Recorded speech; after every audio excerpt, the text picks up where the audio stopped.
You having memory problems? It's okay if you are. You did get knocked in the head pretty hard. And you are on a lot of drugs. What are you doing? That isn't weird at all.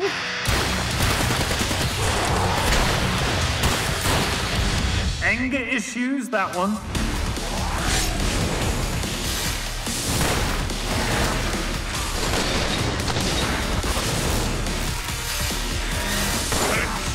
Headshot! Rampage! Engine of destruction! Stupid virus.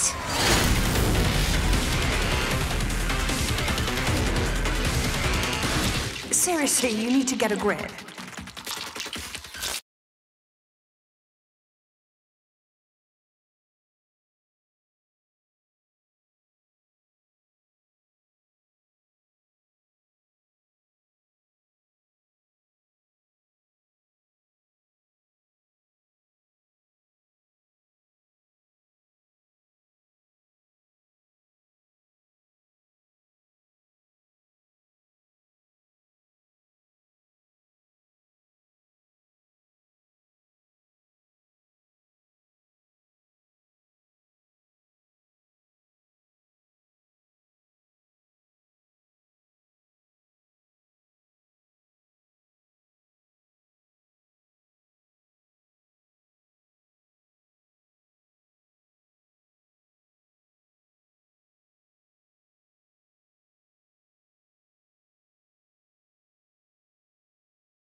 Hello, everyone, and thank you for coming out to the Georgia Game Developer Association's April meeting with Fanboard. Yeah. Really love the location we're at here at the farm, watching out over the Braves Stadium. He's had a few fly balls come up here already, but all virtual, all augmented. First of all, I would like to thank our Patreons for supporting our live streaming and all of our YouTube and so on. Stephen Kofi, Burton Posey, Lee Friedman, James Simpson, Trey Carpenter, and Joe from Puzzles by Joe's here somewhere in the house already tonight. So thank you all of you very much. You too can support our Patreon, patreon.com/Georgia Game Devs. In fact, we're pretty much Georgia Game Devs, DEVS, everywhere. That's true on Patreon, that's true on YouTube, that's true on Mixer, true on Twitch, true on platforms still yet to be developed. Where it's not true is Twitter. We are still at ggda_org, or Facebook, where we're ggda.org. So join up with those. And if you're joining us on Discord tonight, we're looking forward to your questions for the Fanboard folks as well. I won't answer any questions, but the Fanboard team will handle all of them. All right, some quick announcements about upcoming events. How many of you have done game jams before? I see a few veteran jammers in the audience. This weekend is the Athens Game Jam at UGA, being run by the IEEE folks and the GGDA chapter down there. Thank you, Catherine and Ben, for setting that up. More info is, of course, at our ggda.org website. We've got a new article from Ashley specifically about what's going on at that jam. April 17th, we'll be debuting a new live stream. We'll be doing our first Game Dev News Network. One thing we've gotten tired of is there are a lot of great news show for gamers, but there's not a single good news show online for game developers. So we'll be starting to do that. We'll focus not only on tools and platforms, but also the news of what's happening in the industry. April 17th, 7:30 p.m. Our next meeting is going to be May 8th at the Microsoft Linux store. It looks like we'll be talking both about esports on the Xbox as well as Xbox development. So if you're looking to develop on the Xbox, let us know. If you want to speak at one of our events, or preferably at Siege, we have a call for speakers up online right now. The call for speakers for Siege, the Southern Interactive Entertainment and Game Expo, will run until, I believe, through next month. So again, go to ggda.org to find that link, and would love to have you come speak with us. Ron Jones was supposed to be here. I don't see him here to talk about the Indie Cluster event. That's coming up near the end of the month if you're doing independent game development work. Great group to talk to about demoing your titles. Lots of jobs exploding in the industry. Looking forward to what we hear from Fanboard tonight. If you're looking for work in the industry right now, talk to me both about the positions at Tripwire Interactive, makers of Killing Floor, Rising Storm, and other to-be-announced titles. Oh, and congratulations to Tripwire. Looking forward to incursion on the PSVR, virtual reality, man. You're one of the few companies that's making good VR that keeps spreading and expanding and being popular. And Control Freak, our friends at Control Freak, makers of the best controllers in the industry, also have jobs. So talk to me, and I will let you know what fun things they have been promoting. Let's see. I think I've got one more announcement. Looking forward to, the problem with doing this on your phone is when people start messaging you, you can't read what you're talking about. So last thing is, remember that we have started our streamers network for Georgia game developers, all the indie devs. We have a network. Obviously, we're hosting and showing a lot of other game developers' streams on our channel and vice versa. If you're interested in being part of that, email us at info@ggda.org, and we're glad to make you part of our network, getting a lot of bandwidth boosted. In fact, it was very funny. Last night I was working on our stream, and then Charlie Hawkins, Altered Confusion, jumped on it, and I got to chat with him for too long about game development while he was trying to stream his games. In any case, it's my pleasure to welcome you all here to the farm with Fanboard here at the Braves Stadium, and we'll go to a quick commercial, and then we'll bring up the team from Fanboard. Thank you all very much.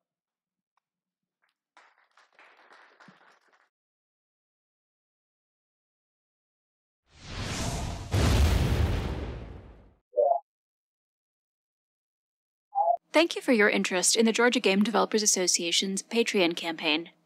The Georgia Game Developers Association is a nonprofit that focuses on educating both game developers and fans on what is involved in making great games. For years we have put on live events to do just that, attracting some of the greatest thinkers in game development to share their secrets. Recently, we began our live streaming channel on Mixer to expand our ability to reach those developers and gamers far beyond our state. We have seen some initial success, but we are also hearing a lot of requests for more.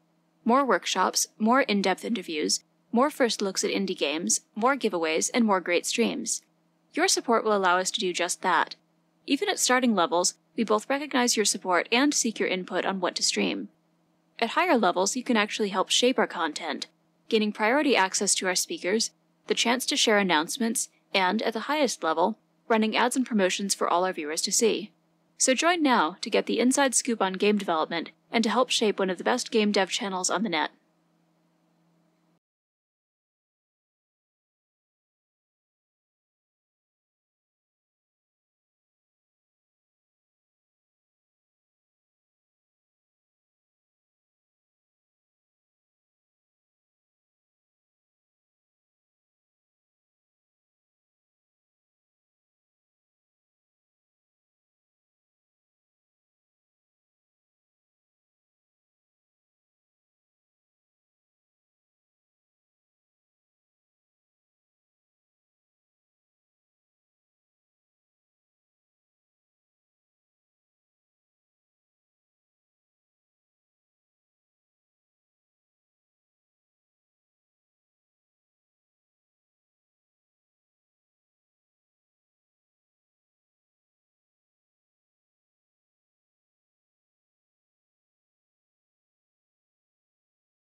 Right now, Braves done.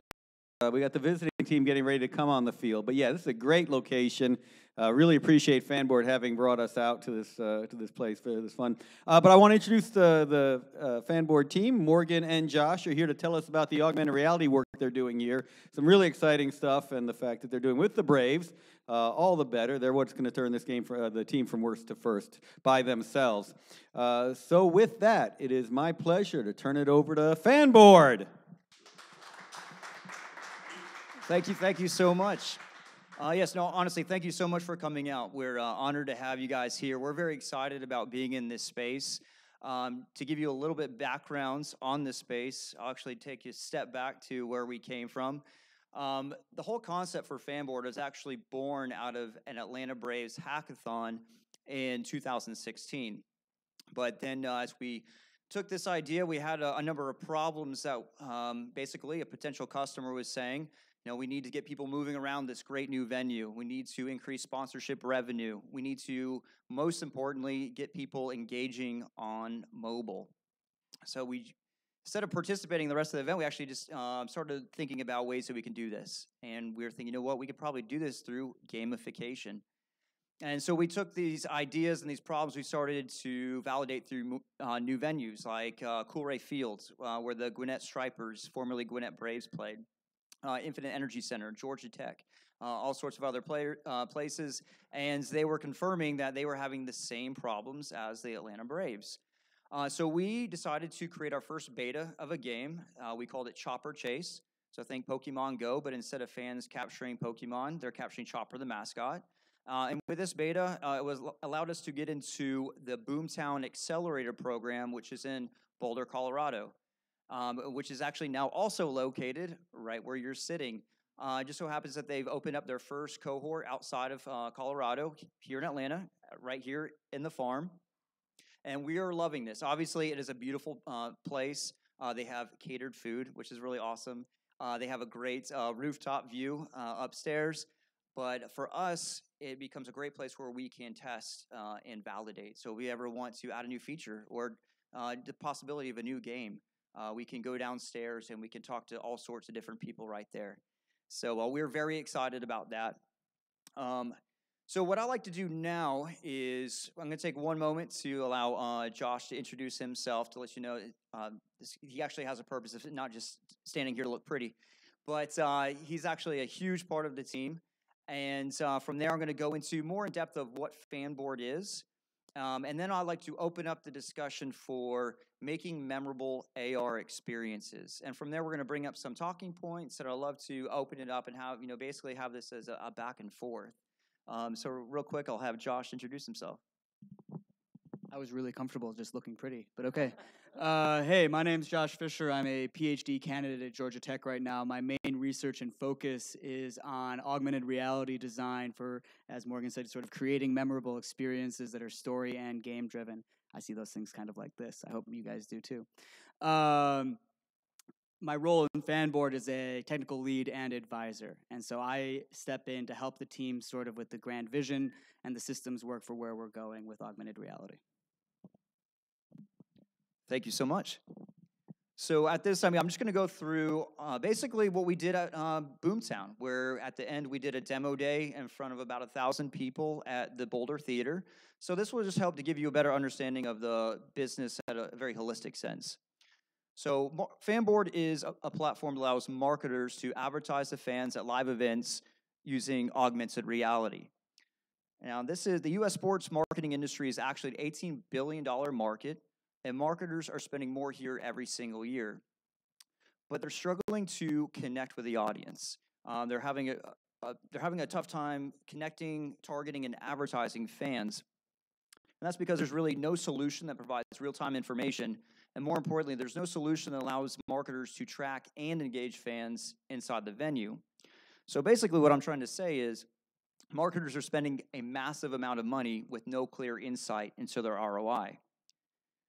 Now, as we're talking to people like Greg Mize from the Atlanta Braves and Nort Johnson from the Gwinnett Stripers and the CMO of the University of Colorado, they all say the same thing. We want more engagement. We want more engagement. And so we'll ask, well, how do you define engagement? And consistently it comes back as likes, posts, shares, comments. And this is very disheartening. For one thing is it's all reactive marketing. So they have to sit patiently, hoping that fans make the content first, hoping that it's good content, and then they can engage. This also means that a limited staff of 1 to 5 people has to make most of the content and to help get that story going. And the worst part that I feel is this truly engaging content? Is this engaging interactions? Really, to me, it's the most basic level of communication. When I think of engagement, I want to think of something that's captivating. I want to think of something that's memorable. And so we feel like there's a lot of room for improvement. And so with Fanboard's fun, augmented reality platform, we take sponsor-branded AR games, and this allows us to track user experiences, engage fans, and truly engage fans and help make these memorable experiences. And with this valuable information that we're collecting, we now have a true insight into ROIs. So I'm going to take you through some of the demos that we've created. We're actually in the process of making our first game that's going to be tested next month, and then it's going to go live to the general public in June. But here's some of the things that we are working on. So fans will download the Teams app. It's very important. We make the apps for the teams. They'll have a suite of experiences. Again, this one is Chopper Chase. So again, like Pokemon Go, but instead of fans capturing Pokemon, they're capturing Chopper, the Braves, the Stripers mascot. Now, again, we're trying to make memorable experiences. So these are things worth capturing and sharing. So we'll automatically capture this experience, and it'll go to the fans' game day story. From here, in order to be up for an incentive or reward, they must share this on social. Now, we're also working on games that are actually dependent on what's happening on the court or field itself. So depending on how many base runners will dictate how many gloves are floating above the bases. We also want to engage with fans after the event is over. So we can say you have an hour to get to a Domino's, interact with this character, capture the content, share this content. Or it can even be with products in the home. You say turn your pizza box into a home plate by using this character. Once again, capture that content, share that content. Now, all of this will also be gamified. That's why we're here, right? And so instead of just having a general leaderboard, we want to use the backbone of our technology, augmented reality, to help create custom trophy rooms. So as fans are increasing their stats, as they're gaining achievements, collecting inventory of signed balls and bats, we have a place that will be customized just for them. So that was a lot of the fan experience, but let's also go back into the business side for one moment. How many people here have seen the Home Depot tool race at a Braves game? And if you haven't seen the Home Depot tool race, have you seen another type of mascot race like the Tooth Trot? Something that exists in almost every baseball park across the country, it seems. But to be honest, no marketer has any idea who's really paying attention. So Fanboard and the teams fans to take a fun, goofy selfie as one of the tools. Now, this content will also go to the marketing team, so they'll have access to take their favorites to the big screen and also filter through to winners. So if you were the hammer and the hammer wins, then you'll be up to get the reward. You'll come back, get a free gourmet hot dog. So let's ask ourselves what really just happened there. Because again, we went from knowing absolutely nothing about who was paying attention to understanding how many people took a selfie, who took a selfie, how many Home Depot tools ended up on the big screen, how many Home Depot tools ended up on social, and then how many sales were derived from the incentives and rewards. So once again, we're creating memorable content and experiences we're sharing, and then we have a clear insight to ROI. So as fans are engaging with any of these experiences, any of these games, they're naturally creating native advertising. So a branded Home Depot tool is an excellent example of native advertising.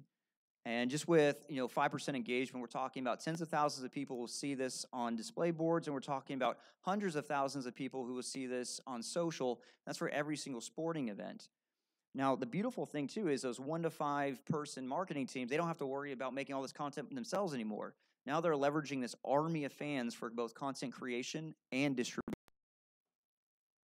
Again, this is a really big opportunity. That was just the $18 billion opportunity is just within the U.S. alone. And the beautiful thing about AR right now is that there's no additional headset required. So I know that a lot of people here are very interested in some of the very advanced games, and we are definitely interested in hardware as it comes along, but right now we're going to be very focused on what's the easiest way for someone to access these games when they come to an event. Just real quick, so I don't want to give too much on the business model, but basically we sell experiences by reach. So if we sold a experience to Coca-Cola, every time someone scores a run, Coca-Cola bubbles fall from the sky, you have to pop them, and then the reach is what we're selling. And we could put this into every minor league ballpark, major league ballpark, and every NCAA ballpark in the country for the whole baseball season. Now, we are starting with minor league baseball. This is very important because this is actually the most highest attended sports league in the country. And that's because there's 160 teams instead of just 30. The other beautiful thing is a single team doesn't really gain the attention of a national advertiser, but collectively they become very attractive to national advertisers. And more importantly is because they're in the local footprint. So how many McDonald's exist in the Renos, Tulanes, and Tulsas of the country? Not only can it can be very expensive for these brands to get into these places, but we can do it the most efficient way, and then we're also engaging with these with the fans with the most immersive technology to date.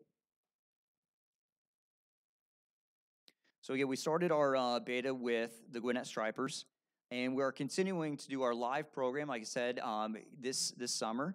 And we've actually already started working with local sponsors, such as Brewster's, Chick-fil-A, Luigi's Pizza in the Beaufort area. And then our goal is to then start going into the Tier 2 and Tier 1 markets where we can now sell regional opportunities. We have an excellent team. I'm not going to go too much into this since they're not all here, but I'll definitely let Josh speak a lot more as we go into the conversation. But we have, again, a great staff that's really given us an awesome foundation. We have doing things like building a real-time database using Firebase and using, bringing in Unity as the backbone of our stack.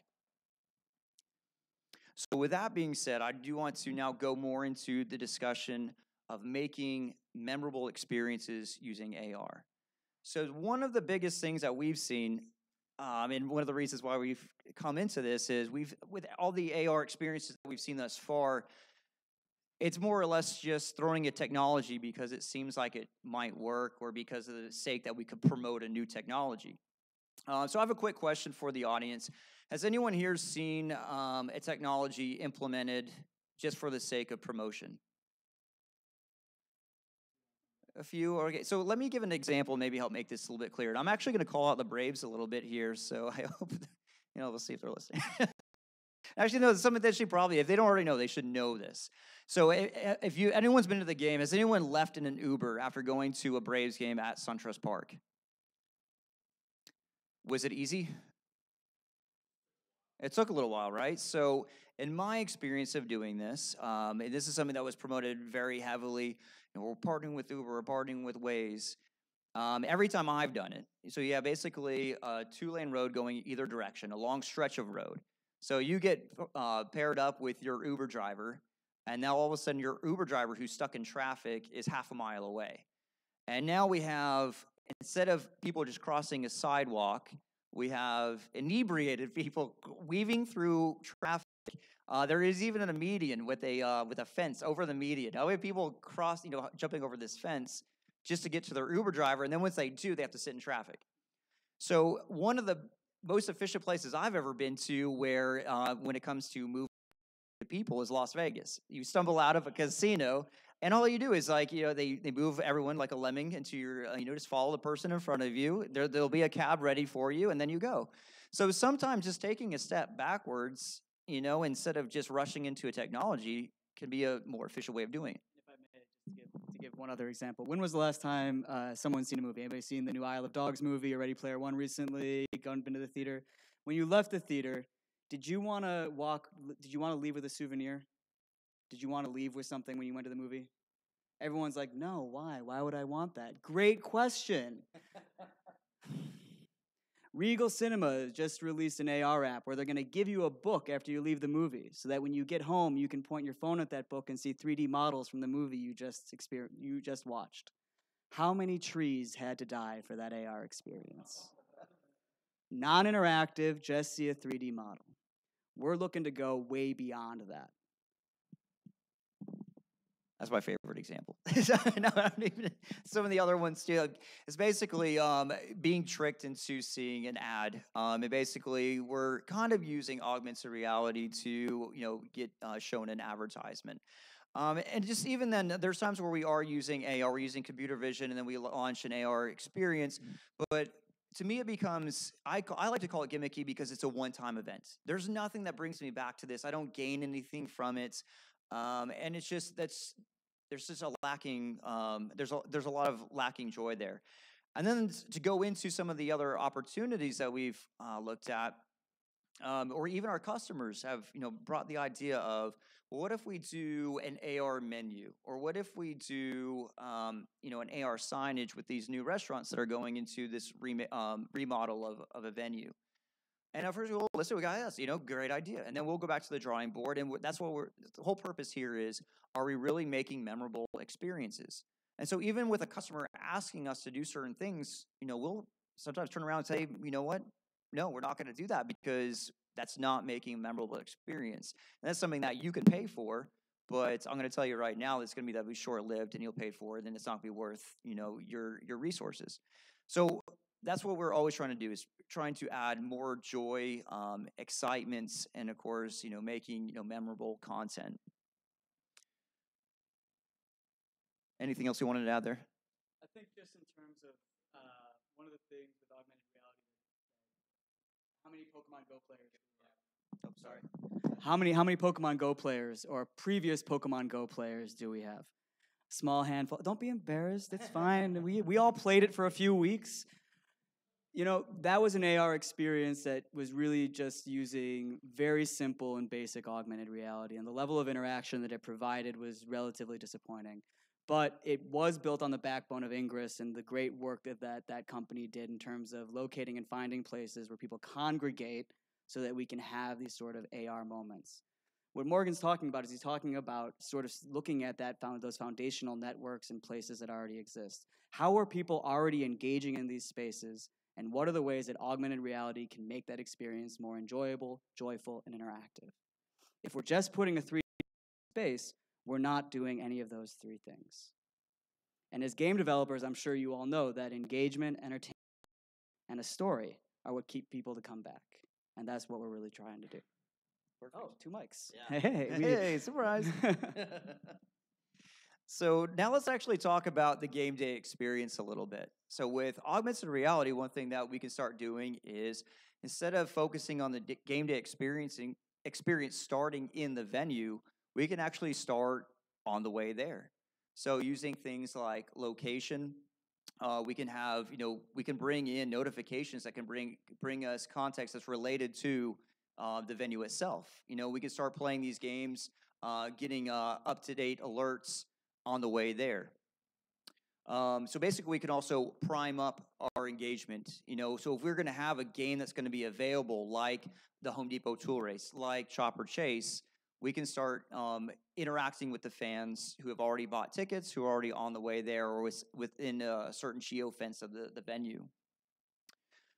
Now, here's another question to go back to: are we really creating better experiences? Something that I personally wanted to look towards was using more AR for tailgating purposes. And I think that there are some new AR games that are going to be coming out. I think we're going to be able to have a lot of fun with that. When you pull out a picnic table or you have a tailgate out, I think there should be a lot of fun that we could do with that. But we're also looking at, okay, what if we're comparing like cornhole, something that exists at a lot of concerts, a lot of tailgating events, and we were kind of thinking about it. We were like, no, it's just not the same. We might be there, and once again, we're dropping this technology, but there's nothing like having that beanbag in your hand, actually sinking into the cardboard, and you're sinking that shot. It's just there's something about having that physical game present, and that's where it seemed like it might have been a good idea, but when we really ask ourselves these questions, I think we're really taking away from the tradition of that game. So one of the things that, if we were to take that example, one of the ways in which AR could be useful is that I know many people play that game with a beer in one hand for balance, right? Because you don't want to fall over. It can be hard to track the score after too many of those. And so using augmented reality to track the score of the game adds something to that experience that just having an AR version of bags actually takes away from the experience. So we're finding those little ways to add to the moment. Or having that board itself as a flat plane where we can then queue up Chick-fil-A cows and or the score itself. We can have a lot of fun with that and add more engagement and still have it again bringing in the sponsored aspect as well. But yeah, I think there's other things instead of just can we redo this. So one thing that we're also very interested in helping to augment the experience is really to influence the narrative. So one thing that we really love, there's a number of reasons why we love the live sporting event. One, it's, we are able to really, augment this experience that you're already here for. We can influence you. We can easily tell you about how you can get connected with this. You're at a Braves game, so download the Braves app. And even if you're a casual fan, anyone here a casual fan, someone who may not be so interested in stats or highlights, I'm going to be honest, that's me 100%. I think the majority of the games I go to, I sit in my seat for about 2 innings, and the majority of the time, I don't know who wins at the end. That's because I found my way to another part of the venue, which in itself, is very engaging. So it's how can we engage someone who really isn't, because right now on the apps, we have stats and highlights, things that are for the diehard fan. Now, at any given game, we actually have the majority share casual fans. So how do we give them something that they might enjoy? And that's what we're trying to do. Now, the other thing is we can easily tell you about it. We have display boards everywhere. We have a Jumbotron right there, and we have a loudspeaker. It's very easy to tell people, hey, this is available to you. Now, the other thing that I was getting to is the narrative behind this. A lot of teams already have a narrative. The Pittsburgh Steelers, why are they called the Steelers? Well, it's not because of Terry Bradshaw. He was a Steeler. So you have to go back even farther. Oh, yeah, it's because of these guys who worked through the most hellish, working environments. And that's why you should be proud of being a Steeler, because that's where it started. And then came Terry Bradshaw. But, working with the narrative, that's something that we really want to work with, and being able to give someone a new experience. Or here in Atlanta, how we have, the home run king, Hank Aaron, But he lived through like a very different era. So maybe we can build this into a new narrative and a storytelling aspect. Now, I know you want to jump into things. You have some narratives that you can live by. But I was going to ask the group real quick: is anyone here a transplant from a different city? Perfect. Where are you from? New York. What are some of the narratives around, or traditions around some of the teams in New York?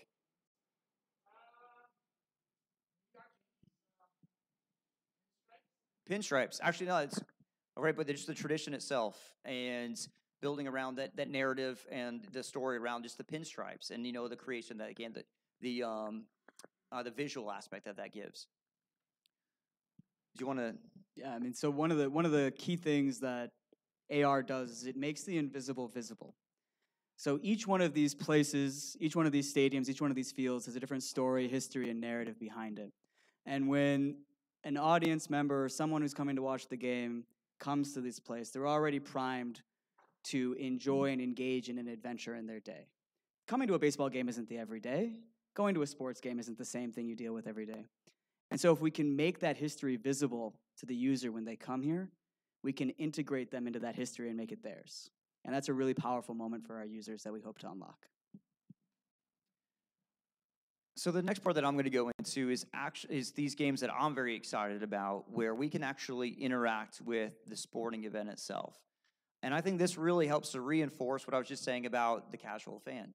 Now, if we can gamify these games in completely different ways, not only can we help augment the downtime, make things more joyful when they're just, warming up in between 9 innings, so they do it 18 times, but we can actually influence the game itself. So we've actually partnered with a company called Sports Radar. They're a company that provides real-time stats. So when we have the information of any statistic coming in, we can actually then queue up an experience. So that's what I was talking about earlier. If we can have games that have gloves hovering over the bases, and that fans can interact with them depending on if a base runner is on, or if someone scores, we can have this real-time information. This is going to be very important for us as we start moving into faster-paced sports. So we start talking about basketball and football. These are games where people may not be as wandering around as much. They are actually looking down at the field just to see the action.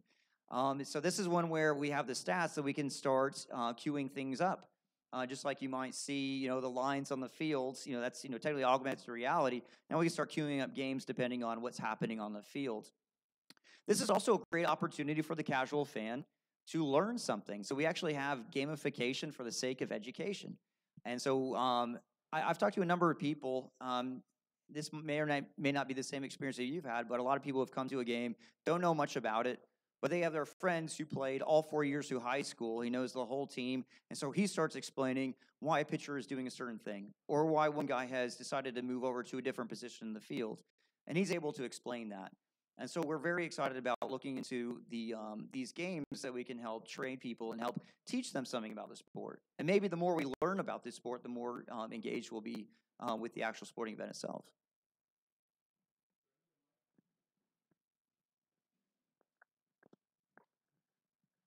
So I worked for a company called Interactive Network that back in '93, they were doing predictive games. No cell phones back then. They actually sold a brick or actually gave you one at the ballpark. And they had at least success in about 5 cities doing basically predictive sports. I think even QB1 still exists today in some form or another. But their baseball one was awfully engaging. And have you guys looked into anything along those lines? So we have looked into predictive games, and I think there is going to be a lot of fun with having that. Even going to basketball, where you can have predict, is this guy going to make the free throw? Having something where we can we know someone's lined up, and we can dictate, is he going to do it, yes or no? And then we can keep those stats.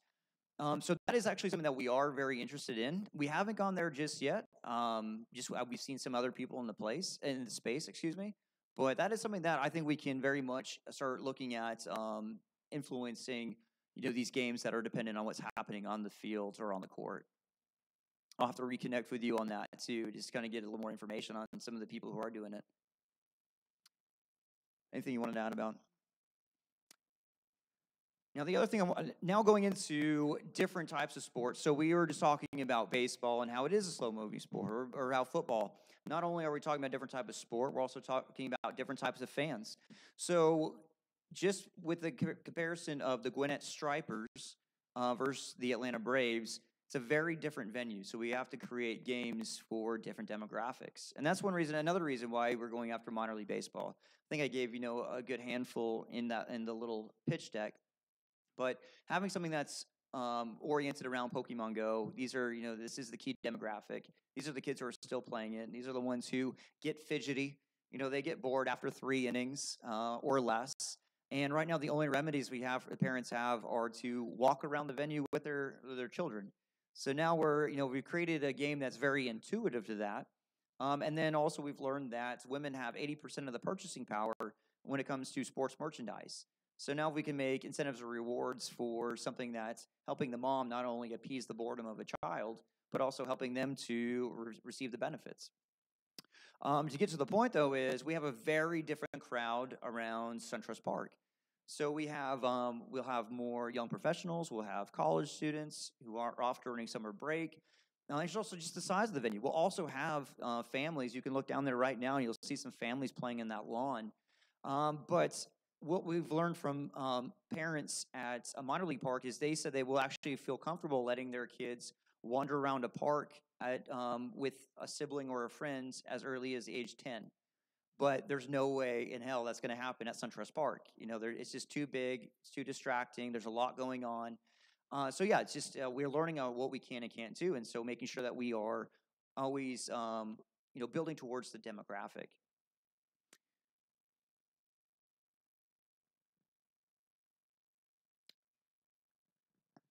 You mind if I ask a quick question about that? Yes, please, go ahead. One thing we see at esports events is that it is very common for the folks who are watching the game to also be playing the game. You go to a Clash Royale tournament, and at least 50% of the people in the stadium are playing the game while they're watching it. And I also see this at racing events and on Motor Speedway and elsewhere. You'll see people playing racing games on their phone while the race is going on. So how much is this not only becoming a benefit, but an expectation of the fan that they are not just a passive participant, that they are somehow active at the same time the bigger spectacle is taking place? So that actually reminds me of a point that I was talking with someone before we sat down, and we were talking about actually just more of the logistics of doing this and the Wi-Fi power that it takes. And actually, another reason why we're doing live events is how quick these venues know they have to bolster up their infrastructure. And so actually, the Braves were boasting how a fan was able to come in here and stream a full-length feature film on Netflix. And they're saying, yeah, if you're going to come in here one way or another, you're going to be happy. As long as you're inside the gates, you're going to be happy. And so we're saying, well, we could do better than that. Let's get them back engaged. Let's use your bandwidth for a better purpose. So I think that's actually to the point of what was just mentioned there is the expectation. The expectation is you will be able to find yourself in an immersed world, whether that's a feature film, whether that's an AR game, or you're engaged with esports at another level. But yeah, the expectation is that we will be able to do that. So our goal is let's take the sponsors who are spending millions of dollars to be present in this stadium to get in front of that, because their dollars are worthless if they're not paying attention. And also let's heighten this. A kid can watch a feature film anywhere, but if he's going to be here, let's get him engaged with what's happening around him, and let's use this AR to help augment this experience. Yeah, and just to kind of jump onto the back of that, that expectation really sets up the goal of what AR is, right? I mean, we don't want what the end goal is not necessarily someone to say, I went to SunTrust Park and I played an AR game and I chased Chopper. What we want the kid to say, what we want that user to say is, I went to SunTrust Park and I caught Chopper while I chased him. That AR is dropped. That it's not happening somewhere else, that it's not happening on the phone, that it's happening now to them in the experience that they're in. And that expectation that we're talking about, that people are already engaging in their media this way while something live is happening, points us in that direction to try to accomplish that. Very well said. So moving on to some of the other things that we want to talk about. And actually, this is where I'm going to start pulling on you guys a little bit more, because this is actually maybe where we could use some help. So we mentioned in the pitch that we had portals, and this is a technology that we have. There's a number of ways that we can utilize it. One of them being that we could actually take 360 cameras and put them in a dugout or a bullpen on the fields, and people can use these. They can use these portals to go into a new part of the venue that they don't have access to. Another thing that we've looked at, as mentioned, was having these custom portals for these portals for a custom trophy case. And so obviously here we're having things that people, inventory that people can earn, different achievements. Really what we're trying to do is have games that have real world incentives, such as concession items, merchandise, discount on tickets, or anything that might be dealing with the sponsors, such as, pizza or something at Dick's Sporting Goods. Now, we are familiar, so we're trying to gauge, what are some of the things that have worked and have not worked when it comes to having the digitized achievements? Or let me ask you this way, what is the worst digitized achievement you've ever seen? Like something that just did not make sense, and you saw it in a game, and it ruined the experience. Yeah, so I think we see them all the times in mobile games, the pay-for-play games, where you have to buy a certain amount of rubies, and then you get the rubies, and then you get some achievement later on, and then maybe that achievement can be turned into rubies later on, that then maybe you can buy more money, that then gets you another inventory item later on, et cetera, et cetera, et cetera. Are there any sort of systems like that you just were like, well, that was meaningless? And we'd like to hear what they are, because we want to avoid them. I see a few people nodding heads. Anyone want to share? Who wants to? Is this because it's like ratting out another game developer? Is there a secret code? Oh, thank you. Hello, everyone. I'm DeGratier Daniels, and I am a virtual reality, augmented reality specialist. You were going to ask a different question about anything good. I can't speak to anything bad, but I can speak to things that I have seen work. So I develop experiences in VR and AR, and I do those for universities, museums, and various organizations around the city of Atlanta. And I've had a lot of success doing these things. And I find people, you mentioned it earlier, I find people are connecting to these stories and to these experiences. I had a packed museum, people waiting around the line to come in and experience some of the things that I've created. I was there. You were there. We got to talk then. So I'm building another experience now for the city of Atlanta, which is integrating 360 and dance and doing some unique things and innovative things. But education is a big part of it. How can we include more people? One thing that the city of Atlanta always writes in its contract, like, how can you bring individuals with various disabilities in? And it just makes us think differently when I design these things. So experiences, telling amazing stories, those are all have been positive and worked really well for me. Before you pass on the mic, quick question is, talking about the story and the narrative, did you feel like you were telling a new narrative, or did you feel like you're building upon the existing narrative? Does that make sense? I just used old narratives, starting out simple. I took something that I'm familiar with and things that I can speak to, dance, and just very individual experiences. I'm able to just start there. And just those simple things, people connect with those because not everybody has the same experience, and we all want to know, or people want to learn our experiences, other folks, days and lives, right? Awesome, perfect. Oh yeah, going to the point of utilizing the existing narratives that are there. Real quick, if you guys don't mind, ask your questions over here, or if the internet can't hear somebody. And I'll give one more opportunity to that same question of... On the positive note, perhaps. Things that, any achievements that have worked, or things that, incentives, even if they're not the physical, real-world examples, but things that have All right. Come on up. I don't know if this will help. There's but no wrong answer. Since the word gamification even started, I've hated all things gamification. You know, I play a free cell game that, you know, every 1,000 points or whatever tells me I hit another level. Who cares? And they give them a name. King 1, King 2. And then after you go through about 50 of them, they repeat and say, oh, you're back at, you know, number 1-2. It's just seems pointless to me and always has. However, your core audience might actually enjoy them no matter how stupid people find them. So, but that was trying to do the politics. We Joe and I appreciate have that. Joe and I Avoiding the have these grind. arguments. I think that achievements are great when there's something the players care about, and it denotes an experience which they've been striving toward and put actual interest in and effort and thought into, and other people they know are doing the same. So I think achievements have a great place, and in games, they've obviously been very valuable to driving continued player engagement. And where we hate the idea of gamification is when they're just putting game labels on things without actually creating any greater involvement. When they create that greater involvement and engagement and caring and passion on the part of the user, that's when we like it, or when I like it. Joe doesn't like it at all. Well, if I might like just to kind of jump on there, maybe a good question to ask is, what sort of digital achievements would you want to have that would, and for real life things here in this stadium? Yeah.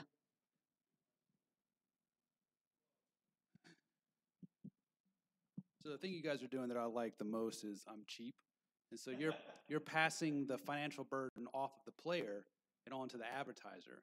So then they're a little bit more interested in doing what you would call it boring or gamification or whatever. I would be much more interested to do that because I'm not paying for it. They could talk about you got to buy a gym, and then it turns into some other money in some kind of circle. Well, somebody else is paying for that now. So I get the free pizza or whatever, and that sounds good to me. Free pizza? For every American. Yeah. And if I'm a super fan, I come to enough games and I've collected enough minor league players, I turn them into a Chipper Jones. That's the achievement I care about. Oh, okay. Good to know. All right. So, no, we really appreciate that. It's, obviously, why we're here is to learn. And I'll get into more of that. I really actually want to go into more of the future, and this is where I'll let Josh speak a little bit more. But there's some really cool things that are going to be coming out in the next few years, including 5G networks, the development of an AR cloud, new sensors that will be able to be cheaply implemented in these high volume places like SunTrust Park. So we'll be able to do some really cool things. Be able to move. From wherever you're sitting, be able to see a stream behind, like a comet behind a ball, like a ball or puck tracer. Or what's really cool is the perspective. This is where Josh would really kind of go into more detail. Is instead of just having a competitive game where each person can see a view through their phone and you can play one of these games against each other, we're actually talking about we're talking about just from perspective of where you are. I could be wearing a jersey right now. An Atlanta Braves jersey, and it's not just anyone could pull up, their phone and they can see me wearing this jersey. Or if I'm wearing the Charlotte Knights and I'm actually playing these games and I'm collecting a suit of armor, and you can see what armor I'm wearing. But you don't actually, it's instead of just competing in it, you could be anyone. You can see what I have, and that more of the perspective will go into where you're sitting in the stadium. But basically, the competitive play and the perspective, it all changes entirely. And actually with that, I think maybe I'll pass it on to you. So one of the things that, how many AR developers do we have here, or people who play in Unity? And okay, yeah, Unity AR interface, you guys playing with that? All right, good. So, technology's come in leaps and bounds in the last year, 2 years. 4 years ago when I was doing augmented reality, nobody knew what I was talking about. I'd be like, look, it's a picture in front of a picture, like it happens.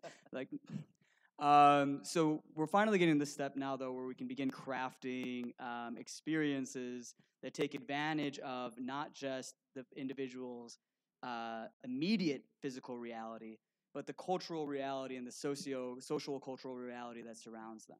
So you can think of an opportunity where a kid who knows he's going to a game in the morning wakes up, he gets that notification on his phone saying, get ready for the baseball game today. And then he is in the car on the way there, and when he looks through, as the car is traveling to the stadium, he looks on the sidewalk, and there's a timeline of the history of that team that's happening. or of the games that they won that season that's showing up on the sidewalk. It's a metaphor for their life, for the team's history and that person's history as they go into that stadium. When they arrive there, they're immediately invited to play games with other fans at that location. The Super Bowl recently did something like this where they put a whole bunch of baskets, augmented reality baskets in the middle of a stadium, and people threw footballs into there. And so, like, sides of the stadium were competing against one another, all right? And you saw the scores updated in real time. Has anyone ever been to a football game or a baseball game where, like, somehow the most coordinated group of fans has gotten together and they're flipping signs around to, like, make messages? Well, how cool would that be if everybody could participate in that, even if you didn't bring your sign? It's cool, no worries. When the participants, when they leave the game, they're using the Fanboard app, of course, and so they pick up their prizes. And then on the way home, perhaps they stop off and they get like their milkshake at Wendy's, their Frosty at Wendy's. And then when they get back to their house and they're all sitting around and they're talking about the game that they just saw, the replay, they point their phone at the table and a replay of that game begins happening. And they can pause it and they can see where the ball is. They can talk about different plays. They can fast forward. Then all of a sudden, we've moved this screen from here to the table, and the entire family is around it. And that's what we want to make happen. We've got a question from online, if we can patch it in.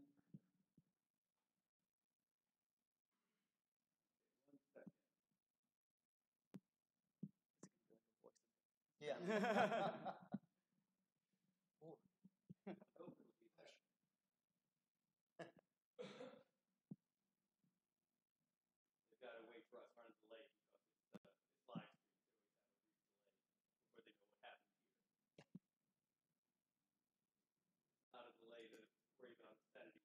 I was going to say censoring Morgan. Or we've heard stories. Disappeared. Great. Oh. Question disappeared. All right, we'll get him back. Sorry to have interrupted.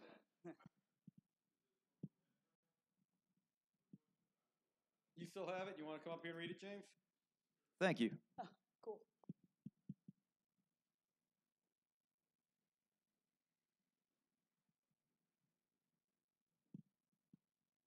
She says, appreciate discussion around appearing the various demographics through AR. Which demographic has been the biggest challenge to appeal to and why? I can take that one. So the beginning of our validating and the continuous, validations that we do. It reminds me of going through Coolray Fields and just walking through and talking to audience members who are there. And without a doubt, every time there was a family, kids would get excited. Okay, let's talk. Oh, anything that resembled, mobile games. Their moms are, chiming in, but the father. That is the one he wouldn't even want to make eye contact with me. Oh, what is this kid talking about? I don't want to get pulled into conversation. I'm focused on the game. And then the only time that they would chime in would be like, well, what incentives, if you in order to play this, if there's anything that could buy your attention for this, what would it be? And that's when he would chime in and say beer. that's to the point of what we're doing though. We're going after, specific demographics. We're learning more about the ones who aren't engaged. And also, I brought up that point earlier about the casual fan. And, that again, that's, our key demographic.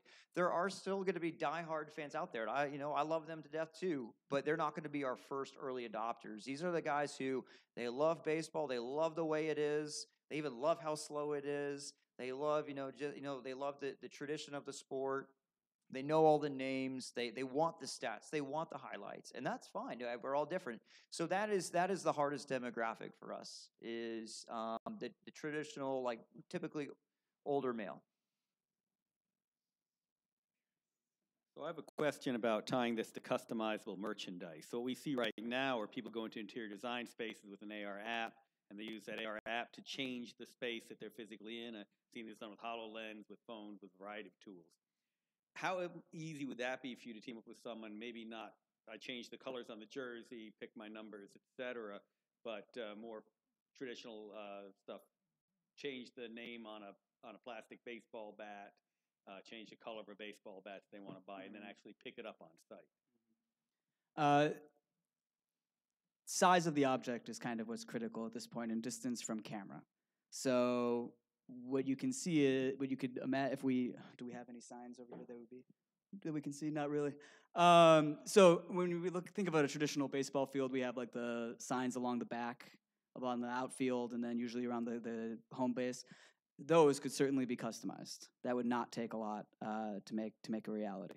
Also, advertisements embedded onto the field itself would not be as much of an issue as it once was. Thankfully, issues regarding AR drift, which is generally the likelihood of an AR object to drift in reality from the position you expect it to, have thankfully become less of a problem as time has gone on. So something like a baseball bat or a baseball, not so much at the moment, but certainly some of the larger objects on the field. And speaking of the signage, one of the things I know would keep people in seats if they're competing in the AR to see themselves up in lights at the end of the games. That's something already tied into where leaderboards will appear late in game, keep them in there the whole time, encourage them to drive up their score to see their name, or even maybe get placement on an on-field level sign. It might even be on TV. Yeah, so that's exactly where we want to go. Talking with Nanolumens and Daktronics is, we talked about having that native advertising where not only are you on the big screen as a Home Depot, or not on the big screen, but you're now on that big screen as a Home Depot tool. But then also as people are capturing content, we can also have like a little profile picture up there. So even if it's their content, but then also they are also getting, that's my picture, that's my video that I made.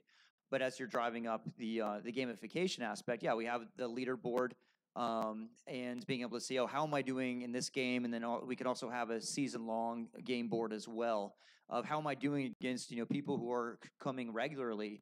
And, I have to come a lot if I want to, beat, Joe over here because he seems to be coming to every game. So I better start coming to more.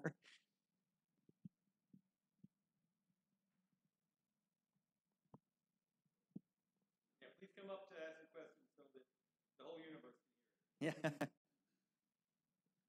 Great presentation so far. So far. Oh, no. It'll only get worse. 2 minutes to tank. But, I had a negative connotation to it. I meant I'm expecting more. So the user, the fan in the stands, what do we know about their tolerance of using AR? Pulling up their phones or apps? Is there a point of maybe by the 7th inning they're just tired, or what keeps them engaged? So to be honest, I don't know. And that's where we're very excited to be launching these first pilots. So that's, those are some questions about, making this, better. And that's one of our, those are some of the UX behind is having an AR menu or AR signage better because, I have to open up an app. I have to now hover over in these certain directions where earlier I just have to look in that direction. All I have to do is hold something in my hand. I don't need to do all this extra work. So for us, it's, thinking about how, what is the natural instincts of the fan? Where are they naturally going? So as, what we've been seeing and just by observation, saying, okay, a lot of fans will typically go to, especially ones with families, they like to go to the seats first. They want to have their home base.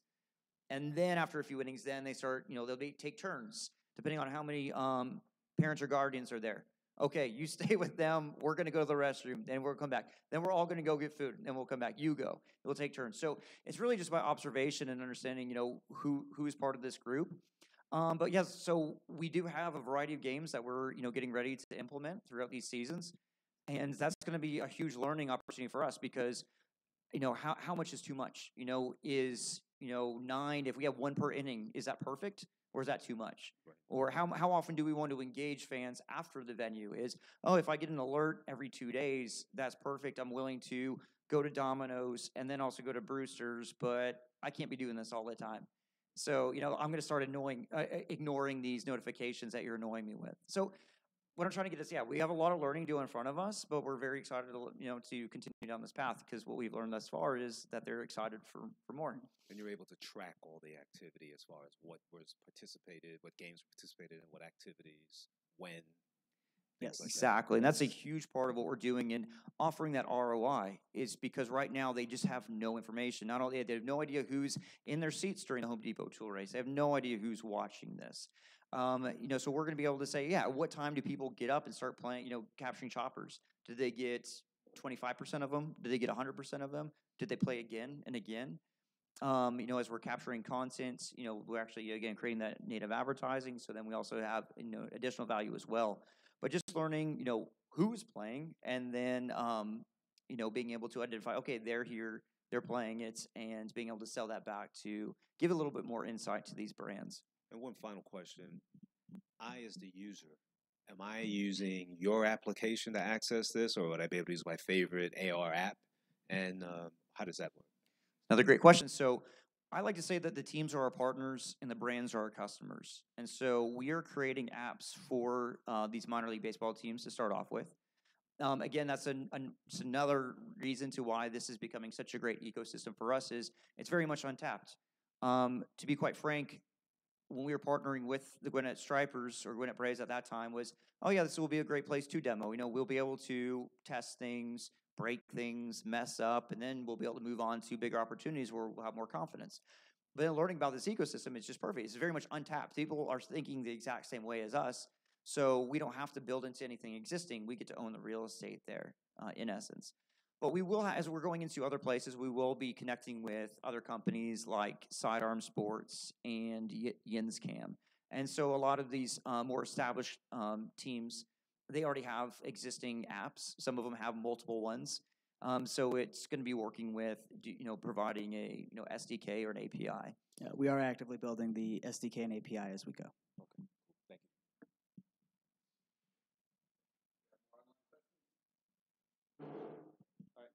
Wait and see if you have any more questions online. Please share them in chat, and we'll go ahead and share them here live. I'll go ahead and ask one more question. So I always think of the players' stories as the stories most fans are interested in, want to be involved with, and I would think you would have great buy-in from minor league players who just do anything to raise their profile and get more involved. You think you'll have that same sort of interest from major league players who are also trying to brand build? So I do believe, I get what you're saying about, minor league players who are having, they have to do a lot more. And that's actually just the fun ecosystem of minor league baseball as a whole is a lot of people don't know who these players are. So that's why they have to go out of their way to make new fan engagements. And there's been a lot of crafty ways of these minor league teams of doing it. So it's just a lot of fun of being in that particular space.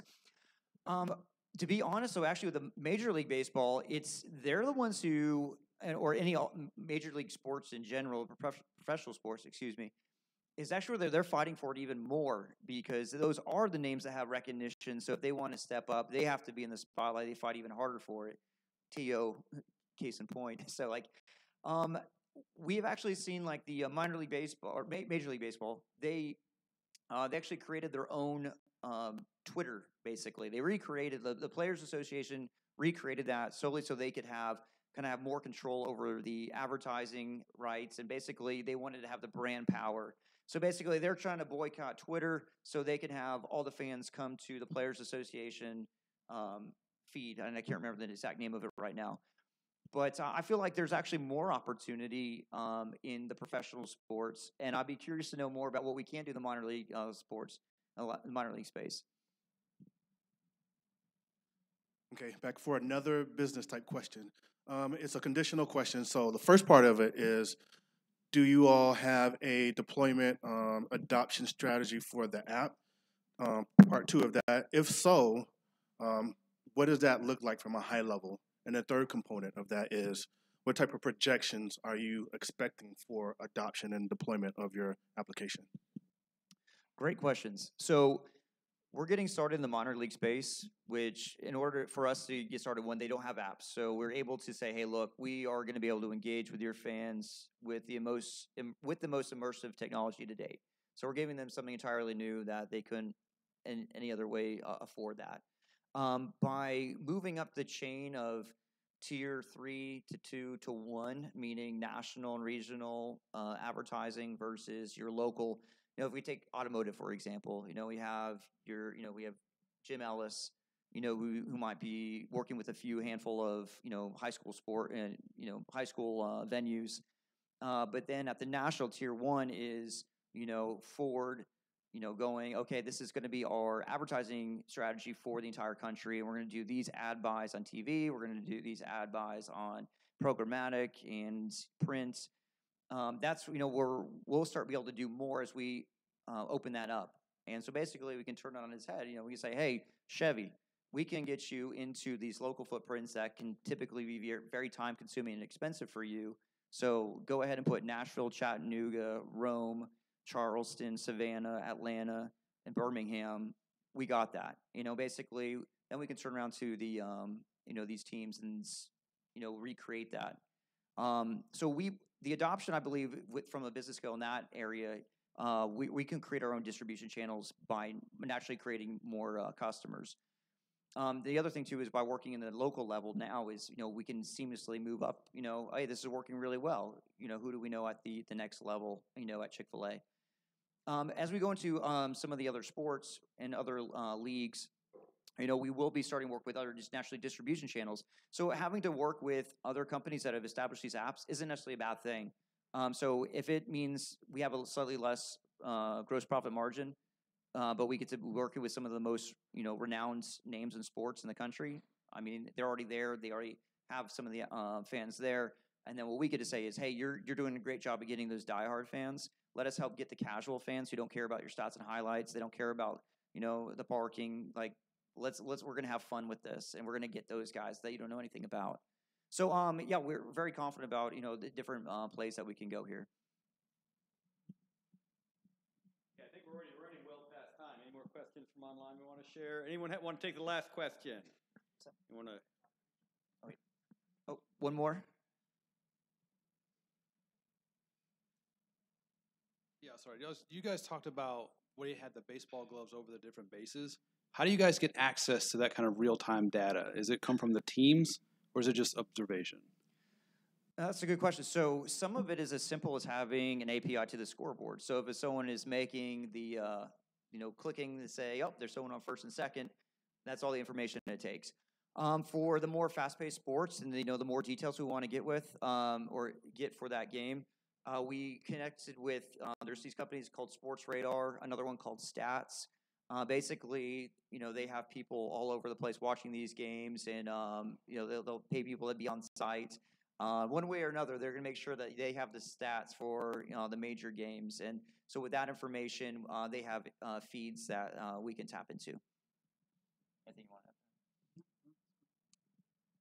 add? So I'll just make the last comments. One, again, I wanted to say thank you so much for coming out. We've done a really good job about building a foundation. We have, been working on, again, our real-time database, building out an infrastructure to support AR as the backbone of our main technology. But as we go forward, really what's going to help us be successful as a business and really achieve our goal of making memorable AR experiences is by having fun, engaging, sticky games. And that's where we're looking for next in our hires, our experienced game developers. We're looking for those with experience in Unity. Any experience with 3D or AR is definitely a plus. But really, it's more on just the gamification aspect. What really drives people. What helps. What keeps people coming back for more. And that's what we're mostly interested in. So we're very excited about networking through this community. Even if we're not hosting an event, we'll definitely be participating in more of these. So please spread the word. Yeah, we're definitely looking. Thank you. Thank you. One more time, thank you to Fanboard, Morgan and Josh for the presentation, the food, the wonderful space, and all of this. And thank all of you for coming out tonight. There are 2 more announcements, if you don't mind. And like I said, they are hiring, so if you want to talk to them about positions, I mentioned Tripwire and Control Freak as well. However, I know that Ron Jones, you came in late. Parker Kane came in right before the end. If you all want to come up here, I think you both have announcements to make really quickly. So like a minute each. Ron Jones runs our indie cluster for indie developers. Yeah, so if you want to find the Unity devs, he is always a hookup. Right here, is this good? Can you guys see me? Hey, you guys. So for those that don't know me, my name is Ron Jones, coordinator of the Indie Cluster. Basically, just a quick announcement. I'm, going through all these events and everything like that. I want to make sure people see my pretty face because we are doing our first donor party, almost like a gala, if you will, on April 24th. Basically for our organization, the Indie Cluster, which is Atlanta's traveling indie game booth and online community. We partner with different organizations and everything like that. Give back to the community. Partner with schools and teachers to help teach kids, minority groups how to make games, that kind of thing. So yeah, would really love you guys' participation and sponsorship. Thanks. All right, and Parker from VRX. Do what? Sure, it is a secret. No, more information on the website indiecluster.com. Facebook group. Yeah, there's a Facebook, and the whole Facebook event and everything like that. Where is going to be at Shared Space, the Cobb facility. That's actually down the street somewhere. So yeah, from 7 to 10. So yeah, it's gonna be a formal event, and we'd love to see you guys there. Thanks. All right, and Parker with VRX, who hosted the IGDA Atlanta Connection Mixer Sunday. Hey guys, I'm Parker, Vice President of Product Development with VRX. Just want to let everybody know in the community that we're starting our esports initiative. So what we want to do is have any local game developers that have games that are near or have already launched and want to have esports tournaments or some kind of launch party. We've set our venue up to be able to handle that. We can host a few hundred people, and we have the ability to do that. So if anybody wants to have a launch party for their game or have a tournament for any of their games, it doesn't have to be VR. It can be even tabletop, 2D, whatever you want. So just let everybody know that. So get in contact with us over at vrx.games. That's the website. Or you can email me at parkerkane@vrx.games. Thanks. And apparently our last arrival, Dr. Unity himself, would like to say something. You have Dr. Unity classes coming up? Yeah, I do that too. Okay, on my trip over here from Lawrenceville, I got a call from Southern Fried Gaming Expo. Ron, I got to talk to you after this, but essentially they're looking for indie developers to showcase their games on June 10th through the 13th at the Southern Fried Gaming Expo here at Marietta. The Hill. Well, I'll find out the location, but it's called the Southern Fried Gaming Expo. So you either get a hold of Ron Jones or myself, and we'll get you some information, but they're looking to expand the size. Currently, is one ballroom that we had last year. We're actually trying to do 2 ballrooms this year. So that's pretty good.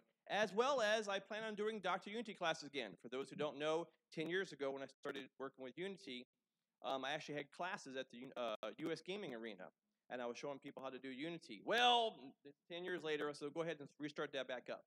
So I'm looking at, I got a place for it now. It's at the Galactic Quest comic book store in Buford, and we're just trying to set a date. So if you guys have any ideas of when you want to actually have these classes, let me know. We're currently looking for Friday nights. So that's about it. Thank you. And of course, we have Dr. Unity trainings on the GGDA YouTube channel, Georgia Game Dev, youtube.com, Georgia Game Devs. One more time for Fanboard, Morgan, Josh, thank you all very much. Great hosting, great presentation. Thank you all for joining us. See you all May 8th at the Microsoft Store at Lenox. And see all of you online next weekend for our first news show, Game Dev News Network.